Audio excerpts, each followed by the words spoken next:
Le sport ne forge pas le caractère, il le révèle.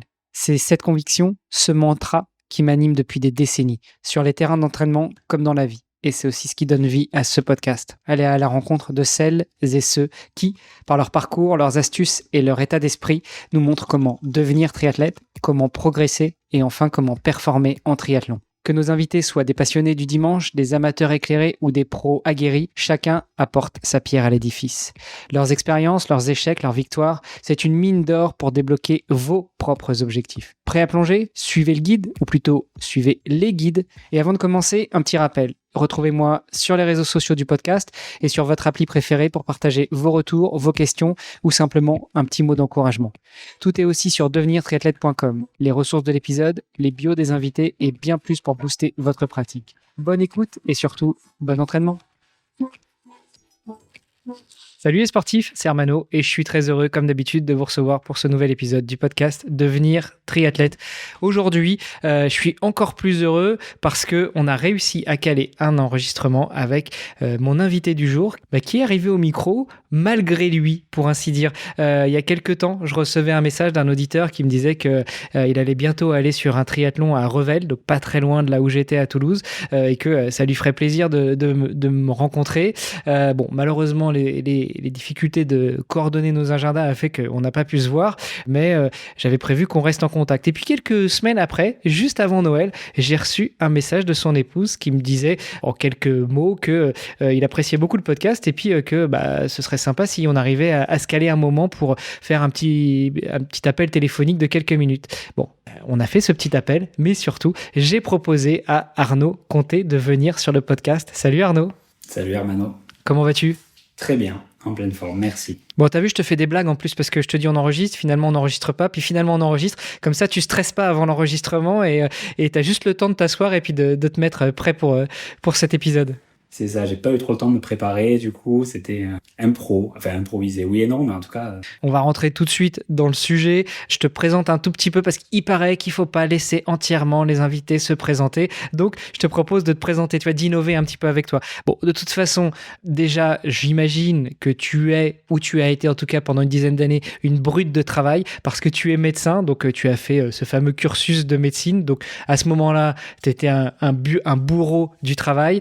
Aujourd'hui, tu es médecin généraliste installé dans le sud-ouest de la France. Tu nous en diras un petit peu plus. Et tu es néo-triathlète. Je dis ça avec beaucoup de sympathie et d'amitié. Je dirais même amateur au sens noble du terme. On va revenir là-dessus ensemble. Voilà, les quelques présentations étant faites, est-ce que tu veux rajouter quelque chose, Arnaud ? Je peux rajouter éventuellement que j'ai le plaisir d'avoir 2 filles adorables, de 2 et 5 bientôt, voilà, et une épouse aussi, soutien au quotidien, et je les embrasse. Bon, est-ce qu'on va dire à ton épouse que tu enregistres avec le PC d'une autre femme ? Je pense qu'elle le prendra pas mal, elle connaît Émilie, donc je pense qu'elle le prendra pas mal. Bon, tu peux lui dire si tu veux. Bon, ça va. Au pire, je peux couper ça si tu veux pour éviter les problèmes. Moi, je suis pas pour les problèmes de couple, au contraire. Non, t'inquiète. Bon, super. Écoute Arnaud, merci encore d'accepter mon invitation. Alors tu me disais quand on s'est parlé en début de semaine que tu étais un petit peu timide, que tu savais pas trop ce qu'on allait pouvoir raconter. Et au contraire, moi j'essaie non seulement de te rassurer, mais surtout de te dire que pour moi il y a un intérêt énorme à te recevoir sur le podcast pour 2 raisons. La première, je l'ai dit en introduction, tu es néo-triathlète, tu es triathlète amateur, encore une fois, j'aime dire au sens noble du terme, c'est-à-dire que tu découvres, tu aimes le triathlon et c'est pour ça que tu pratiques, mais aussi par rapport à ta profession, tu es médecin et en tant que médecin, j'aimerais aussi qu'on aborde dans une deuxième partie de cet épisode un petit peu la relation qu'il peut y avoir entre science, médecine et sport, les avantages et les inconvénients de l'un et l'autre, ce que la médecine, la science peut apporter au sport et ce que le sport, au contraire, peut apporter dans la pratique de la médecine. Peut-être pour donner un petit peu de contexte à nos auditrices et nos auditeurs, au-delà de te laisser te présenter, est-ce que tu peux revenir avec nous sur ton parcours avec le sport ? Quand est-ce que ta rencontre avec le sport s'est produite ? Et après, quand est-ce que ta rencontre avec le triathlon s'est produite ? Et dans quel contexte, évidemment ? J'ai toujours fait un peu de sport, incité par mes parents à en faire en extrascolaire. Il y a eu foot, il y a eu un peu de tennis. En gros, foot-tennis, ça nous amène à 14-15 ans, mais j'avais jamais eu de passion ou d'engouement plus que ça, le sport. J'étais même en surpoids et obèse récent. Le premier sport, je mets des guillemets sur le sport, la première activité physique qui m'a vraiment donné beaucoup de plaisir et que j'ai fait avec beaucoup de plaisir, c'est du golf que j'ai fait en fin d'adolescence et début d'âge adulte, où là je prenais vraiment beaucoup de plaisir à en faire, même si c'est pas une activité physique bien entendu. Et début de la course à pied. Je me permets d'intervenir. J'ai dû faire 2-3 fois du golf avec des potes parce que le côté apaisant de ce sport m'attirait aussi, et puis pour essayer. Franchement, je mets quiconque au défi, même les meilleurs triathlètes, même les meilleurs trailers, d'aller faire 2 heures de practice. Vous allez voir que c'est du sport. On découvre des muscles que l'on ne connaissait pas. Donc, je ne remets absolument pas en cause le fait que le golf soit un sport. Non, mais je suis d'accord avec toi. En tout cas, voilà. Et en tout cas, il y a beaucoup de choses sur la concentration, sur le gestion du stress, concentration. Il y a un côté technique qui est vraiment hyper intéressant, stratégie technique hyper. Et j'ai beaucoup aimé. J'en fais plus trop, mais Et début de la course à pied en 2019, avec comme objectif de préparer un semi-marathon avec mon épouse, ma belle-sœur, futur mari. Et c'était un semi-marathon qui tombait mars 2020 ou avril ou mai 2020, donc du coup qui a été annulé pour le Covid. Et donc du coup là il y a eu une pause et du coup ça m'a un peu cassé la motivation, parce que c'était une époque où j'avais quand même besoin, c'est un peu moins vrai maintenant, d'avoir un objectif, d'avoir une course pour me motiver. C'était une époque où la course à pied, je sais même pas si on peut dire que j'aimais ça, mais j'avais besoin en tout cas d'avoir un objectif pour motiver l'entraînement et pour rester motivé. Et après, j'ai fini par reprendre un peu la course à pied. J'ai fini par faire quand même ce semi-marathon en 2023. 2020, donc un peu de retard. Et l'été 2023, là, sur un coup de tête, j'étais à Saint-Jean-de-Luz en vacances, et sur un coup de tête, je vois une affiche triathlon, ou un mail, je le vois. On était à un mois de l'événement, et je dis à mon époux, on y va. Enfin, j'y vais. Je le tente, sans savoir nager. Le crawl, sans avoir de vélo, je lui dis j'y vais, je loue un vélo, je vais trouver, je vais me débrouiller, j'y vais. Et vraiment sur un coup de tête à un mois. Alors après petit format S, prudent. Et voilà pour au triathlon, mon premier. Sur un coup de tête, mais c'est comme ça que tu as chopé le virus. C'est impressionnant parce que finalement, en un mois, sur un coup de tête, tu chopes le virus. Bon, en plus, t'es médecin, virus, ouais. Bon, ouais. Toum, toum, toum, toum. C'était l'alerte blague de merde. Faut que je fasse un petit jingle blague de merde.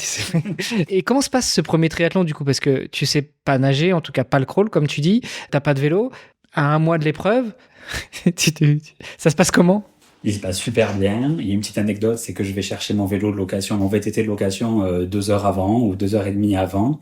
Et là, j'arrive devant la boutique de location et il y a plus de boutique de location de vélo. Il y a une boutique de location de jet ski à la place. Et donc ça va être chaud le triathlon en jet ski. Interdit en tout cas, mais. Et donc du coup, je passe un coup de fil et il me dit mais non, mais j'ai déménagé la boutique, je suis à 25 bornes maintenant de Saint-Jean, voilà. Et donc là, du coup, on est à 2h30 de l'épreuve et je me dépêche. J'enlève les sièges auto des filles. Enfin voilà, pour aller chercher le VTT à 20 bornes et en espérant ne pas être en retard.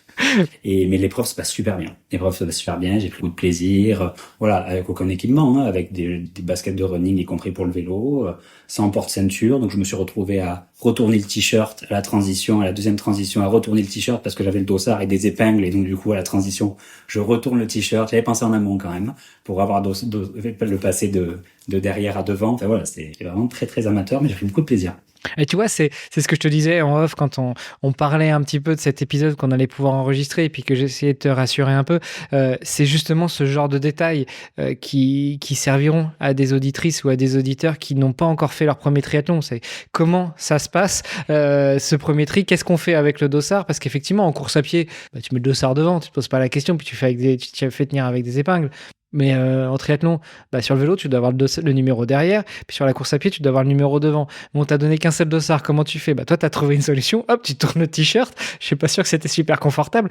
Mais au final, ta recommandation là-dessus, ça aurait été quoi? Ça aurait peut-être été, je sais pas, prends un élastique, prends tu sais, un élastique de couturière dans la boîte à maman, et puis hop, et puis 2 épingles, et puis tu tournes juste cet élastique de fortune.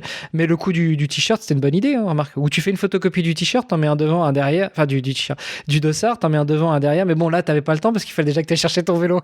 Oui, c'est ça. Non, j'avais pas le temps de copier le dossard. Ça serait pas passé sinon. Ou tu demandes à tes filles, celle de 5 ans, elle aurait pu redessiner le numéro, non? Oui, mais à l'époque, du coup, elle avait un petit peu... Ah oui, elle avait 2 ans. petite. Je pense que ça serait pas passé à l'époque. Ça aurait été chaud. Non, mais en tout cas, tu vois, c'est intéressant.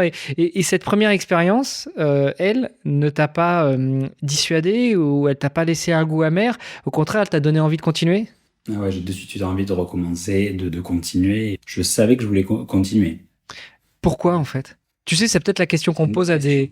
c'est peut-être la question qu'on pose à des étudiants de médecine, quoi, après la première année. Mais pourquoi vous vous infligez ça?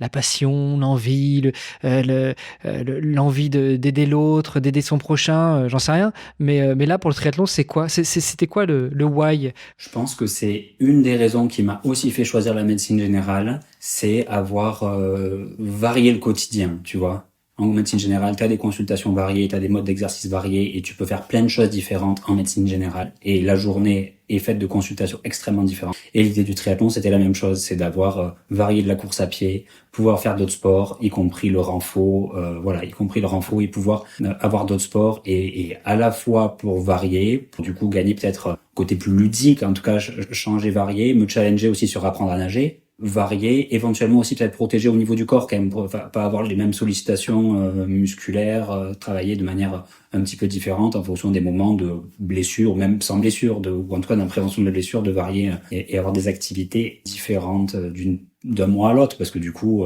la semaine, mais aussi en fonction des saisons, je change un peu et je travaille en fonction. Donc ça, c'était il y a 2 ans et demi. Qu'est-ce qui s'en est suivi après? En plus, c'était Saint-Jean-de-Luz, ça va, c'est sympa comme coin pour se mettre au triathlon, mais qu'est-ce qui se passe après? Comment tu navigues, entre guillemets, hein, pour quelqu'un qui se dit de ne pas savoir nager, comment tu navigues vers ta deuxième épreuve? Je me souviens plus trop comment, à partir de quel moment ça se décide, mais je pense qu'assez vite, je commence à regarder les triathlons de l'année suivante et de la saison suivante.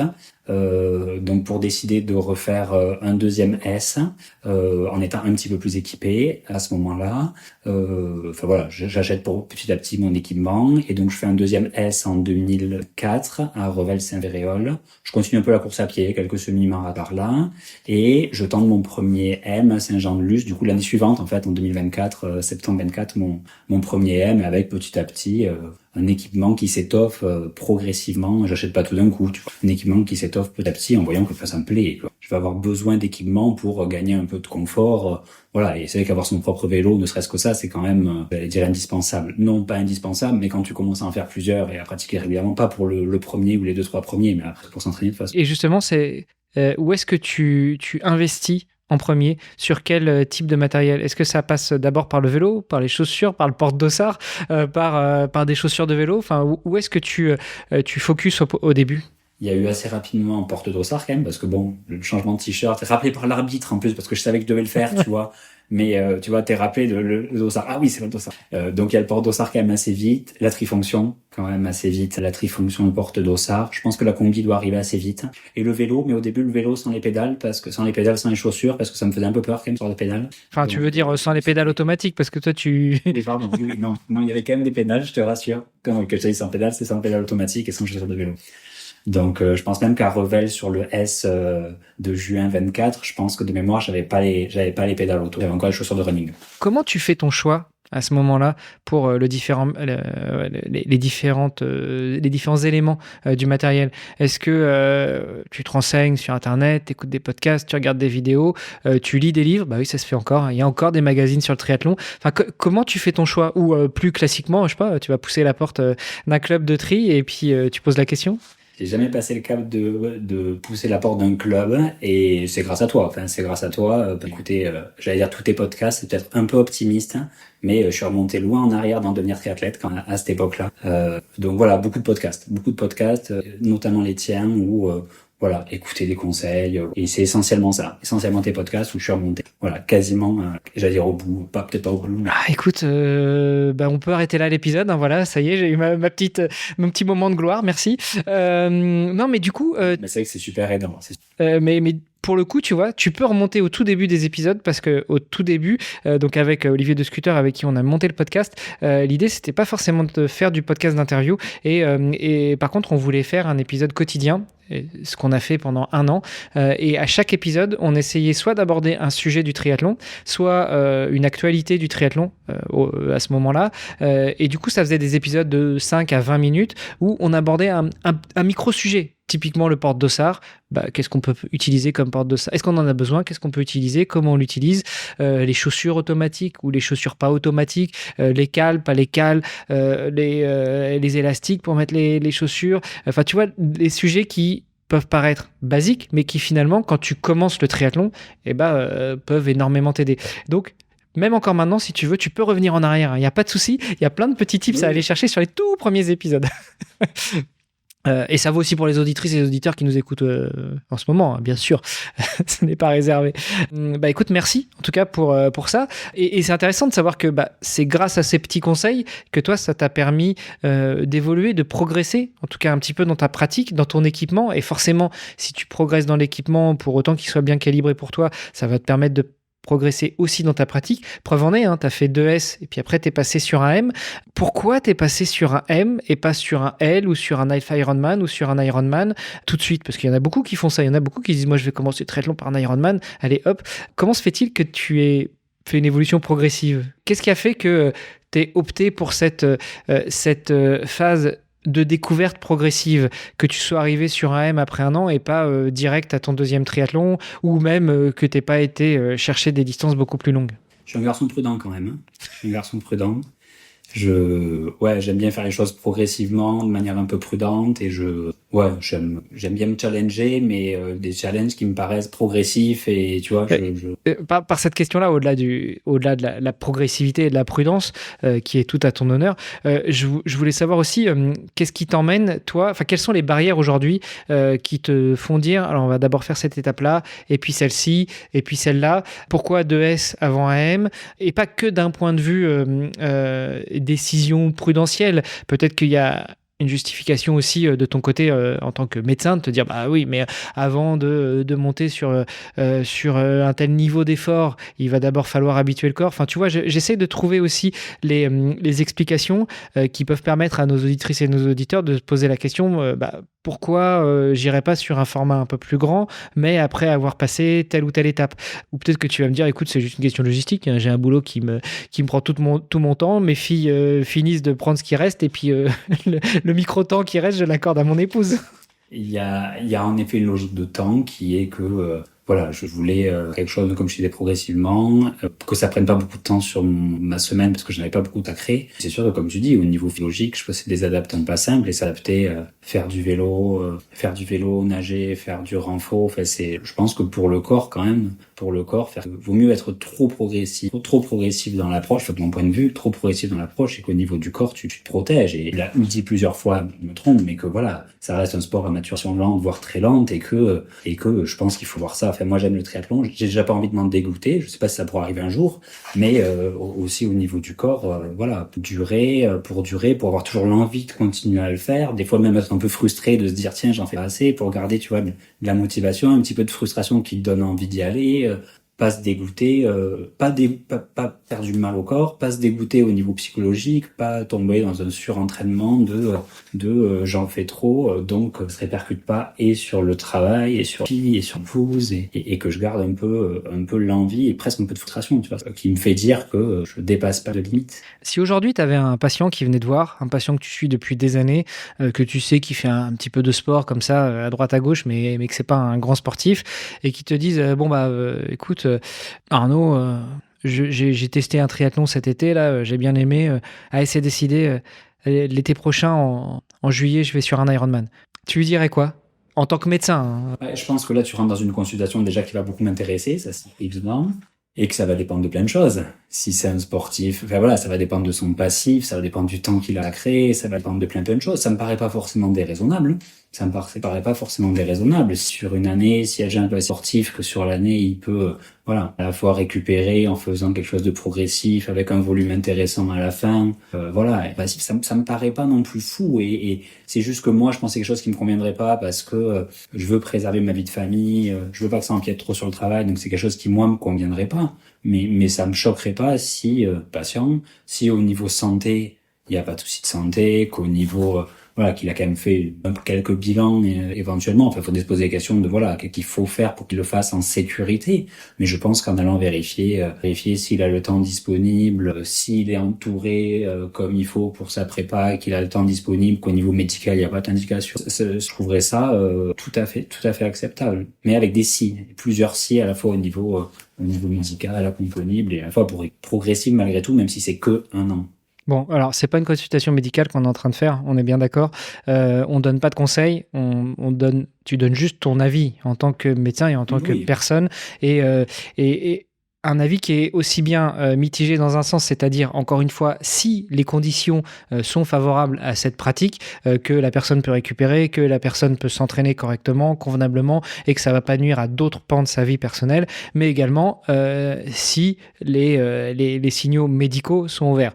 Comme quoi, c'est possible, mais en respectant certains milestones, certaines étapes, et notamment que ce soit des étapes médicales et des étapes de disponibilité mentale et autres. Aujourd'hui, toi, ta pratique du triathlon, elle t'amène à t'entraîner combien de fois par semaine? Est-ce que tu as une idée du volume un peu que tu mets dans cette pratique? Aux alentours de 4 heures semaine. 4 heures semaine, sachant que je nage pas au quotidien. Défaut pour moi, bien entendu. Je nage pas au quotidien parce que la première piscine, en tout, à part l'été, mais le reste de l'année, la première piscine est à 35 minutes de voiture de chez moi. Et donc, je ne prends pas l'effort de 35 minutes aller, retour, la piscine. Donc, au quotidien, je nage pas. Je nage l'été, je nage très ponctuellement, mais on peut dire que je nage quasi. Donc, je progresse par natation. Et donc, c'est 4 heures que sur vélo, course, renfo. Ouais, donc c'est pas. Ça reste un petit volume. Hein. Ça reste un petit volume. Comme quoi, encore une fois, c'est la preuve que si on fait les choses correctement, on peut rentrer un M dans une petite préparation hebdomadaire. Alors j'imagine que, comme tu le dis, l'été, il doit y avoir des piscines plus près ou en tout cas des plans d'eau plus facilement accessibles. Donc tu t'entraînes un peu plus. Donc le volume augmente aussi un peu. Bon, il y a aussi que tu es médecin généraliste. Donc en été, mine de rien, il y a les rhumes de foin, mais un petit peu moins de malades, j'imagine aussi, un petit peu moins de flux au niveau professionnel. Donc ça peut permettre de libérer aussi un petit peu de temps. Sur l'aspect justement de ta profession médicale, si on rentre un petit peu sur le côté physiologiste, physiologie, ou même plus largement sur ce que j'évoquais en introduction, c'est-à-dire qu'est-ce que le sport peut apporter dans le bien-être ou dans la santé des patients, et inversement, qu'est-ce que la science, la médecine peut apporter dans la pratique du sport? C'est assez global comme question, mais quel est ton avis, toi, là-dessus? Donc, si on prend l'impact du sport sur la santé, je pense qu'on est extrêmement longue. Et donc, globalement, c'est assez infini. Et c'est assez incroyable à chaque fois qu'on prend l'impact du sport sur la santé physique et mentale. Ça me stupéfait toujours. C'est vraiment des répercussions qui sont inimaginables. C'est extrêmement large. Et ça, c'est toujours pareil. Si c'est fait avec une certaine forme de maîtrise. Moi, j'ai une formation, j'ai un DU d'addictologie en plus. Et donc, dans le DU, on parle d'addiction comportementale. En sport, dans plein d'autres, il y en a qui basculent. Il y a un patient qui bascule vers une addiction avec quand même l'idée que le sport peut finir par être néfaste, petite proportion de patients. Mais globalement, pour les faits, j'ai une situation où il y a quand même beaucoup de patients qui ont une activité physique faible et qu'on pourrait gagner beaucoup en santé en termes de prévention. En amenant petit sport, ça intéresse beaucoup. Il faudrait qu'en termes de prévention, chez les jeunes, tout âge. Après, c'est vrai que les bonnes habitudes se prennent jeunes, je pense. Ouais, les bonnes et les mauvaises aussi, oui, malheureusement. T'as raison. On en parlait un petit peu en off, parce que je te demandais justement au sein de la maison médicale dans laquelle tu exerces, quelles étaient les différentes spécialités. Tu me disais il y avait aussi d'autres de tes confrères qui exerçaient des spécialités, pas forcément dans les locaux de la maison médicale, mais un petit peu à l'extérieur, et qui collaboraient avec cette maison médicale, et notamment tu me parlais de spécialistes de l'obésité. Moi, je pense que c'est, alors, peut-être à tort ou à raison, mais que ça vient justement soit de mauvaises habitudes qu'on a prises ou qu'on a vues chez d'autres quand on était enfant, qui justifie parfois aussi une dérive du comportement alimentaire. Et je prends ça, je dis tout ça avec beaucoup de pincettes, déjà parce que je suis très mal placé pour en parler, parce que dès que j'arrête l'activité physique, j'ai tendance à boulocher et donc à grossir, sérieusement. Mais non, mais parce que aussi, je pense que, comme tu dis, c'est dès le plus jeune âge qu'on peut prendre des bonnes habitudes et qu'on peut aussi malheureusement prendre des mauvaises habitudes. Est-ce que toi, en tant que praticien, en tant que médecin, t'essayes d'être alerte sur ces choses-là quand tu vois des enfants qui sont tes patients ou tes patients qui ont des enfants qui viennent avec eux? Est-ce que tu essayes de faire attention à ces choses-là et éventuellement d'alerter les parents sur de bonnes ou mauvaises habitudes à ne pas transmettre? Oui, c'est quelque chose que j'essaie quotidiennement. Et en plus, j'ai la chance d'être entouré et une diététicienne qui est aussi... Il y a une infirmière qui fait de l'éducation thérapeutique et qui a un rôle dans un protocole. En fait, on a un protocole surpoids, obésité de l'enfant pour prendre en charge et proposer un parcours de soins dans la maison de santé sur les enfants qui sont en obésité. Et dans ce protocole, il y a plusieurs professionnels qui peuvent. Il y a les médecins, mais il y a aussi donc la diététicienne, une infirmière formée et dans l'éducation. Une de ses missions, c'est sûr. Et il y a les kinés aussi, qui à côté, ils sont pas mûrs, mais et ça fait une équipe globale. La psychologue aussi, qui fait ce côté-là chez gens alimentaires. Et cette équipe globale a été incluse, a travaillé à la collaboration, pour créer ce protocole, le mettre en place, voilà. Et on a la chance d'avoir des financements, de toucher des financements qui ont permis d'enrichir le matériel des kinés, puis vraiment dans de bonnes conditions, prendre les invités. Et du coup, ce groupe de travail se réunit comme d'autres groupes de travail, immédiatement, et on réfléchit à tous. On réfléchit à plusieurs, quelles sont là où les activités physiques adaptées, les associations du secteur qui pourraient aussi nous aider dans ça à plusieurs. Et la richesse d'être à plusieurs est quand même quelque chose de fabuleux, parce que quand t'es tout seul, je me serais pas vu tout seul, généraliste. Voilà, et cette richesse de réfléchir à plusieurs, parce que j'ai pas dit, c'est dans les médecins, il y en a une qui est médecin du sport, il y en a une qui est ostéopathe, donc il y a vraiment plein de visions différentes autour d'un patient et avec des réunions pluridictionnelles, régulières, à peu près mensuelles, où on certes, et pour enrichir la prise en charge en fait. Et c'est marrant parce que tu le dis, la progression à plusieurs est énorme. Comme dans le triathlon en fait. Tu peux faire un triathlon tout seul, mais finalement là où tu vas te dépasser le plus, c'est quand tu vas être confronté à d'autres personnes ou quand tu vas courir main dans la main avec d'autres personnes.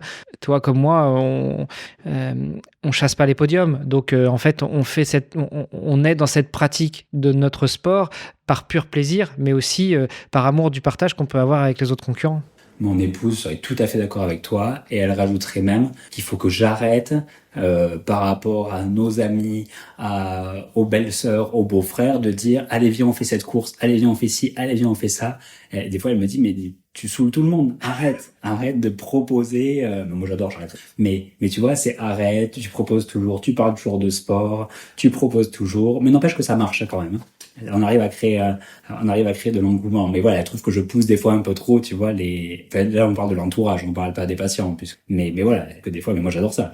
Ça ouvre un espace de partage, qui est différent de celui que j'ai pu connaître, étudiant, où tu te retrouves, tu manges ensemble, tu bois un coup, tu bois de l'alcool, et j'ai aimé faire ça, il n'y a pas de souci avec ça, mais ça ouvre un espace de partage avec des gens qui est complètement différent, et qui est aussi très riche, tu vois, se retrouver juste pour faire du sport, que ce soit une course organisée ou pas d'ailleurs, mais pas forcément se retrouver comme j'ai eu fait pour manger une pizza. Voilà, et encore une fois, j'ai rien contre ça, le souci, j'ai aimé le faire. C'est clair. Je sais pas, il y a quelque chose, je trouve, dans la pratique du sport qui est encore différent. Alors, on retrouve certainement ça aussi dans d'autres pratiques culturelles. Peut-être que jouer aux échecs à plusieurs, ça peut aussi procurer ce genre de choses. Mais d'un point de vue justement scientifique, médical, il y a peut-être aussi la sécrétion de certaines hormones, l'effet que ça peut avoir sur le cerveau et donc indirectement sur le mental, de pouvoir pratiquer avec d'autres, parce que on voit ce genre d'interaction, ce genre ce genre d'élan, pas uniquement en compétition, parce que la compétition a l'avantage ou l'inconvénient d'exacerber ça, parce qu'il y a aussi ce côté performance, mais aussi dans la pratique de l'entraînement avec d'autres. Quel bonheur d'être d'être tous mélangés en train de pratiquer notre sport, de nager ensemble, de courir ensemble, quel que soit le niveau finalement, mais d'être dans cette pratique commune. Du coup, t'emmènes tes collègues de la maison médicale sur un triathlon prochainement, parce que tu sais, on en a pas mal parlé dans un des derniers épisodes, mais le T24, c'est génial ça. 24 heures de triathlon à plusieurs, et finalement, il n'y a pas besoin de faire 24 heures de triathlon chacun, quoi. On a la chance d'avoir, on est tous maîtres de stage universitaires, on a tous des internes en général qui viennent, et donc j'essaye de mettre en place une dynamique. J'ai créé un groupe WhatsApp justement où on échange, et figure-toi qu'on a 2 internes sur ce semestre qui sont intéressés pour le triathlon. Il y en a en a une qui en a beaucoup fait d'ailleurs, et qui est bien meilleure que moi, mais qui veut reprendre, et il y en a une qui veut faire son premier, donc on échange sur ce groupe, on discute. Voilà, dans l'idée de peut-être d'en faire un ensemble. Il y a un ancien interne aussi qui faisait beaucoup à pied avec le courrier entre midi et deux, donc ouais, c'est aussi un moment de partage avec les étudiants, les autres médecins de la maison de santé, partager le cours de cross-training qui est à Lombès, la Max Training, où on y va ensemble, on se retrouve parfois, donc oui, on essaye de mettre via WhatsApp, mais pas que, de mettre une dynamique de partage. Tu le disais tout à l'heure, tu es à 35 minutes de la première piscine à côté de chez toi. Ça aussi, c'est un élément qui complexifie parfois la pratique de notre sport. C'est que, oui, pour aller courir, on met des baskets, on met un short, éventuellement on met un t-shirt. Enfin, toi, tu es dans le sud-ouest, donc à la limite, on peut courir torse nu. Mais bon, la course à pied, ça va à peu près. Le vélo, c'est pareil. Dès lors qu'on a un vélo chez soi, on peut presque partir rouler un peu n'importe où. En revanche, pour nager, c'est un peu compliqué. Vous êtes à quel niveau de délabrement ou d'éloignement des structures là où tu habites pour justement pour faire un petit peu un état de la France et de sa pratique du triathlon? Ben moi j'ai 2 piscines qui sont juste à côté mais qui sont ouvertes juillet-août, c'est tout. Elles sont fermées, elles sont fermées le reste de l'année, elles sont pas couvertes. J'en ai une qui est peut-être un peu plus proche, mais pareil qui est en septembre. Et voilà, et sinon c'est 35 000 piscines, et donc c'est vrai que je pourrais le faire. J'ai pas d'excuses, mais avec le peu de temps que j'ai, si tu veux, si je commence à calculer qu'il faut 1h10 de route aller-retour, plus le temps dans les vestiaires.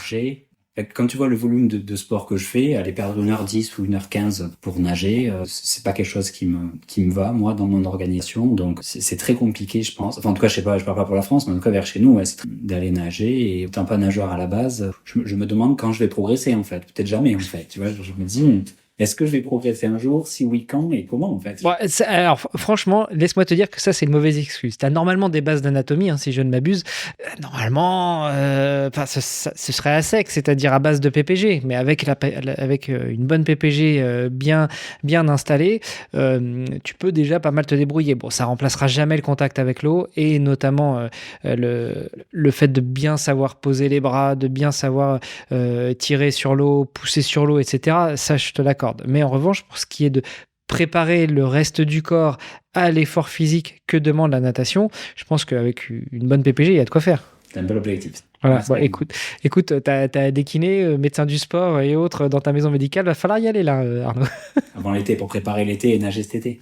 Alors c'est sûr que nager, parce qu'on parle de nager, c'est sûr que dès que tu mets une combi, un pull boy et des plaquettes, ça aide quand même. Ça aide. Ça permet d'être moins mauvais. Enfin, moi en tout cas, ça me permet moi d'être moins mauvais. Je coule moins. Ouais, bon là on est sur le sujet des swimrunners. D'ailleurs, quand tu disais que la piscine était assez loin, tu as une autre alternative. Alors c'est sans la natation, mais tu as le duathlon aussi qui pourrait être quelque chose d'assez sympa.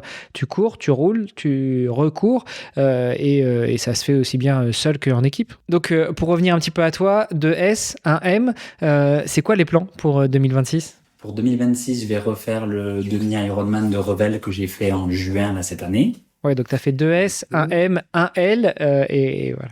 Que je vais refaire, ouais, c'est ça que je vais refaire là en juin. Épreuve à Revel.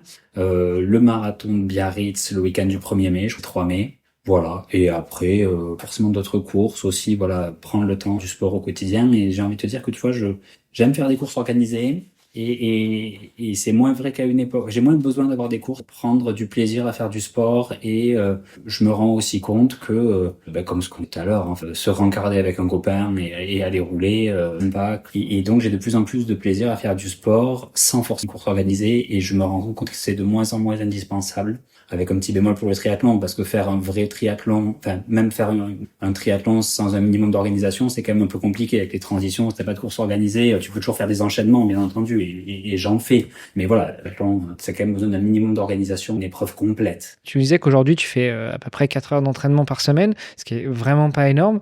Surtout que tu as déjà fait un L l'année dernière, donc le demi-Ironman de Biarritz. En termes de distance, tu vas le refaire cette année. Aujourd'hui, comment tu organises ton entraînement ? Déjà tout seul, donc peut-être mal et probablement mal. C'est quand je peux, c'est des fois à midi, c'est trop souvent le soir, et c'est trop souvent tard le soir, ou tard à 21h. C'est calé dans l'agenda, pas comme il faut, parce que je vais essayer de préserver le week-end quand même un maximum avec mes filles le week-end. Je les vois pas beaucoup, fais pas beaucoup. J'ai toujours l'impression de pas les voir assez, donc le week-end j'essaie de pas trop y toucher. Donc voilà, ça fait de quoi d'aller courir de 21h à 23h, tu vois, de 21h à 22h30. Et donc, je pense que c'est pas idéal. Très bon. Voilà. Il y a rien de fixe dans l'agenda. L'agenda, il bouge souvent en fonction des réunions. J'essaie de les caler quand même pour la semaine. Le dimanche, d'avoir une idée de ce que je vais faire dans la semaine. Mais ça bouge. C'est très imparfait, hein. C'est très imparfait. Mais ça me suffit pour prendre du plaisir en m'entraînant. Ça me suffit pour prendre du plaisir sur un demi-Ironman, pour le finir. Alors, dernier, hein. Mais pour le finir, pour prendre du plaisir et pour apprécier l'épreuve. Et moi, ce que je veux, c'est ça. C'est m'entraîner suffisamment pour, sur la distance que j'ai choisie, prendre du plaisir, souffrir un peu, mais pas trop. Et voilà, être suffisamment entraîné pour vivre l'épreuve, prendre du plaisir. Ok. Tu prépares ton marathon comme ça aussi? Parce que 4 heures par semaine pour préparer un marathon, c'est chaud, docteur. Pour l'instant, on est toujours là-dessus, ouais. Après, il me reste encore 4 mois. Mais ouais, pour l'instant, on est là-dessus. Alors du coup, voilà. Je reste sur le même volume, mais je fais plus de courses et je fais encore moins de vélo. Donc pour Revel en juin, tu vois, voilà. Parce que pour l'instant, je fais essentiellement de la course à pied. Donc on va voir ce que ça va donner à Revel sur le vélo. Je me dis que je l'ai fait une fois, donc tu peux perdre. Bah, surtout si tu pratiques pas. Bon, il y a quand même une histoire de croisée entre le vélo et la course à pied, mais il faut quand même pratiquer un minimum les deux sports. Et si tu remets encore une fois ta casquette de médecin et qu'un patient vient te voir et dit bon bah écoute, en mai là, je prépare le marathon de Biarritz et que tu lui dis ouais mais tu t'entraînes combien? 2, 3, 4 heures par semaine, ça dépend. Et quand? Bah le soir, entre deux sandwichs et avant d'aller faire un bisou à mon épouse.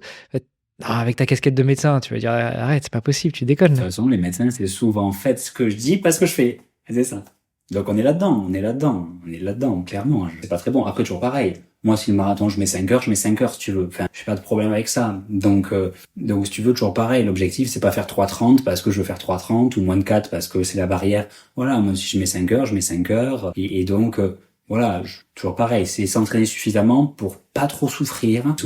Et voilà, donc c'est faire le minimum pour prendre du plaisir le jour J et du coup, je pense, et toujours pareil, t'as aussi le passif, c'est ce que je te disais, t'as le passif qui fait que je suis 3 au moment du marathon, ça fera 4 ans, donc vivre sur ses acquis un peu, même s'ils sont pas très gros, ces acquis. Ah, tu m'éclates, franchement j'adore, parce que moi j'oserais jamais monter sur marathon sans m'entraîner avec un minimum convenablement, mais après, parce que moi j'ai évolué que comme ça ces 30 dernières années, c'est-à-dire tu prépares, tu vas sur le rendez-vous et puis tu recommences après. Ouais, quoique j'ai dû faire 2-3 conneries comme ça aussi, sans aucune préparation, arriver sur une course, souffrir à mort et finalement après prendre du plaisir parce qu'on est arrivé au bout. Mais d'ailleurs, ce mécanisme de souffrance, de douleur qui fait que, mine de rien, on va quand même au bout. Il y a une explication médicale, scientifique à ça? Qui fait que tu surmontes la douleur et que tu vas au bout, malgré la douleur et que Ouais. C'est ça, tu repousses la limite? Ouais. Je l'ai pas en tête, en tout cas. Si on a une, je l'ai pas en tête. Bon, voilà, t'as 4 heures, hein, on en reparle, on en reparle tout à l'heure. Aujourd'hui, tu vois tes filles grandir, bon, j'imagine qu'elles sont pas encore triathlètes, mais est-ce que c'est quelque chose que tu leur souhaiterais? Donc, qu'est-ce que je leur souhaite à mes filles? Alors déjà, je leur souhaite d'être heureuses. Il y a une chose que je veux pas avec mes filles, c'est que je veux pas, si tu veux, leur imposer plus ou moins consciemment quelque chose que moi j'aime. Et je suis dans une situation où je veux qu'elles prennent du plaisir à faire de l'activité physique.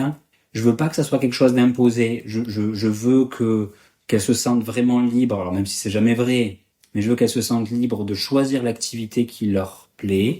Ça, c'est hyper important pour moi. Donc, évidemment que en te voyant, moi, je sais que j'ai fait du golf parce que mon père en avait eu fait et qu'il avait arrêté d'en faire pour ma naissance, si tu veux. Donc, c'est aussi pour ça que j'y suis allé. Donc, t'es forcément guidé, même si t'es pas forcément guidé. Je leur souhaite de trouver une activité qui leur plaise, de prendre du plaisir à faire de l'activité, quitte à moi faire autre chose pour le partager avec mes filles si elles ont envie que je le partage avec elles et à apprendre à faire une autre activité physique pour le partager avec elles si elles en ont envie, mais je veux pas trop les tirer dans mon monde ou dans mes envies et dans ce que moi je projette pour moi, tu vois, je veux pas être là-dedans, donc je leur souhaite pas le triathlon, forcément. Si elles ont envie d'y aller, pas de souci, mais je leur souhaite de trouver une activité, d'être active, de prendre du plaisir à faire de l'activité et à moi les rejoindre dans leur activité si elles en ont. Bon, mais tu leur souhaites malgré tout d'être active, donc ça c'est cool. Je leur souhaite d'être active, ouais, et de prendre du plaisir dans l'activité et de garder une activité raisonnable pour un enfant, pour un adolescent, de pas basculer non plus dans vraiment la performance très jeune, parce que je pense que quand même, tu vois, je sais pas, ça dépend de chaque cas est unique, mais tu vois,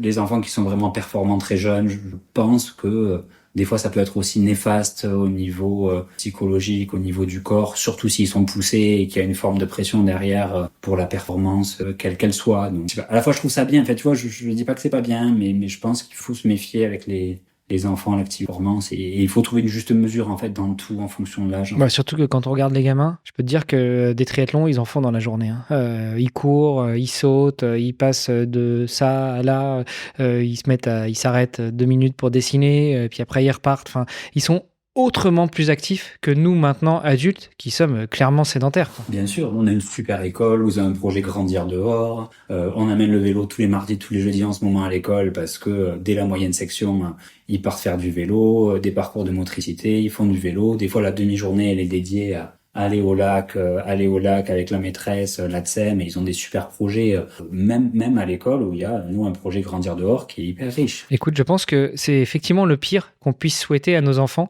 Pour revenir sur le nom du podcast qui est Devenir triathlète, toi qui es un néo-triathlète, parce que finalement ça fait quoi? Ça fait 2-3 ans que tu as découvert le triathlon. Ce serait quoi ton meilleur conseil pour quelqu'un qui va être dans le même cas que toi pour devenir triathlète? Je pense qu'il faut oser, tout simplement. Je pense qu'il faut oser, qu'il faut pas trop se mettre de barrières si on a envie, parce que franchement, faire un premier triathlon, je vais pas le banaliser non plus, mais faire un S lentement, c'est quand même accessible à pas mal de personnes. Et que il y a pas besoin de beaucoup d'équipement. Et vraiment, il y a pas besoin de grand chose en termes d'équipement. Il y a besoin d'un peu de conditions physiques. C'est pas non plus anodin. Il y a besoin de quelques capacités, mais il y a pas besoin de beaucoup d'équipement. Donc, si on a envie, il faut y aller. Le vélo a pas beaucoup d'importance. Enfin, l'engin, quoi, ce sur quoi on monte, ça a beaucoup d'importance. Voilà. Et que, si on a envie, il faut le tenter. C'est pas si compliqué que ça. C'est pas forcément cher en termes d'équipement, en tout cas pour les premiers. Voilà. Et il faut le tenter si on a envie, même si on n'est pas équipé, même si on fait pas beaucoup d'heures de sport dans la semaine. C'est j'allais dire facile. Je me reprends, mais c'est accessible de terminer un premier S tranquillement. Et je pense Écoute, je te remercie. Où est-ce qu'on te retrouve, Arnaud, si on veut continuer à échanger avec toi ou si on a besoin d'une consultation médicale? Alors c'est pas facile parce que je suis pas trop sur les réseaux, voire pas du tout. D'ailleurs, je t'ai contacté à la base avec l'Instagram de mon épouse, donc j'ai pas Instagram, je pense que j'ai pas LinkedIn. C'est pas facile, hein. J'ai un vieux Facebook qui traîne pour échanger autour du triathlon. Il y a le secrétariat de la maison de santé, mais c'est pas facile. Je suis pas facile à trouver. C'est pas facile d'échanger parce que je suis pas trop sur les réseaux. Je mettrai ton adresse et ton numéro de téléphone dans les notes de l'émission, ça va? Ça me va. Non, éventuellement on mettra un lien vers la maison médicale, mais non, pas de données perso. Écoute Arnaud, merci beaucoup, c'était sympa parce que c'est vraiment un épisode chargé, tu vois, d'humilité, de sympathie, et puis on a un petit peu découvert avec toi ou en tout cas moi j'ai redécouvert avec toi ce que c'est que d'être un néo-triathlète, et je te remercie pour tout ça. Mais merci à toi Armano, merci beaucoup pour tout ce que tu as fait pour ton cadeau de Noël, parce que Armano m'a fait un cadeau de Noël quand t'étais un peu sous le sapin. Il y avait un bout de toi sous le sapin. Je te remercie. Merci beaucoup. Bah écoute, c'est un plaisir pour les auditrices et les auditeurs fidèles du podcast. Je ne peux pas faire autrement, c'est impossible. Voilà, l'année prochaine, je vais recevoir des demandes de tous les côtés, mais au contraire, ça me fera plaisir. Et si je peux, voilà, j'ai un vœu pieux quand même. Hein, si j'arrive à avoir les moyens, j'aimerais bien un jour faire le tour de toutes les auditrices et de tous les auditeurs pour aller vous faire un petit coucou ou aller courir un peu ensemble. Je l'ai presque fait pendant mon défi Agrippa. J'ai rencontré pas mal de gens qui sont devenus des copains depuis, mais ouais, un jour peut-être j'irai faire le tour de France pour rencontrer chaque auditrice et chaque auditeur. Et déguisé en Père Noël ou pas? Faut pas déconner non plus, c'est lourd le déguisement de Père Noël. Ça serait une contrainte de plus quand même au niveau physiologique, ce serait une contrainte de plus un peu lourde. Ouais, ce serait difficile. Écoute, merci encore Arnaud, je te souhaite une bonne continuation, bon déménagement, parce qu'on est en train d'enregistrer pendant que tu es en train de déménager ton cabinet, mais merci d'avoir pris du temps et pour ce partage encore une fois que j'ai vraiment adoré. Merci à toi, Armano. Merci pour tout ce que tu fais. Ciao. C'était Devenir triathlète. Merci d'avoir écouté cet épisode jusqu'au bout. Alors, si ça vous a plu, vous pouvez nous suivre sur nos réseaux sociaux, Instagram, LinkedIn et Facebook. On se rejoint maintenant sur devenirtriathlète.com. Vous allez retrouver l'ensemble des épisodes, mais aussi des outils, des ressources et des conseils gratuits pour débuter, progresser ou performer en triathlon. Si vous avez une idée d'invité, n'hésitez pas à nous envoyer un petit message. Alors, n'hésitez pas, on se retrouve tout de suite sur devenirtriathlète.com. Salut les sportifs!